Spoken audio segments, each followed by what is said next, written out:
जैन समाजाच्या मोर्चा दरम्यान आमदार राजेंद्र पाटील यड्रावकर आणि पोलीस निरीक्षकांमध्ये वादावादी।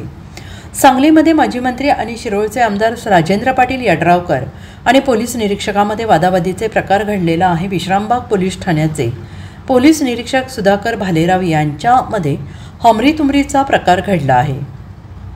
मुंबईतील जैन समाज मंदिर पाडल्याच्या निषेधार्थ सांगलीतील सकल जैन समाजाच्या वतीने जिल्हाधिकारी कार्यालयावर मोर्चा काढण्यात आला होता आणि या दरम्यान हा प्रकार घडलेला आहे। तर या प्रकरणी आमदार राजेंद्र पाटील यड्रावकर यांनी जिल्हाधिकाऱ्यांकडे संबंधित पोलीस निरीक्षक सुधाकर भालेराव यांच्या विरोधात तक्रार देखील दाखल केली आहे।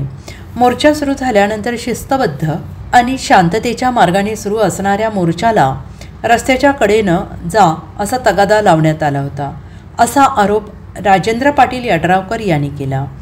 तर मोर्चामध्ये ड्रोन उडवण्यात येत होता, त्याला परवानगी नव्हती म्हणून आक्षेप घेतला, असं स्पष्टीकरण पोलीस निरीक्षक सुधाकर भालेराव यांनी दिलं आहे।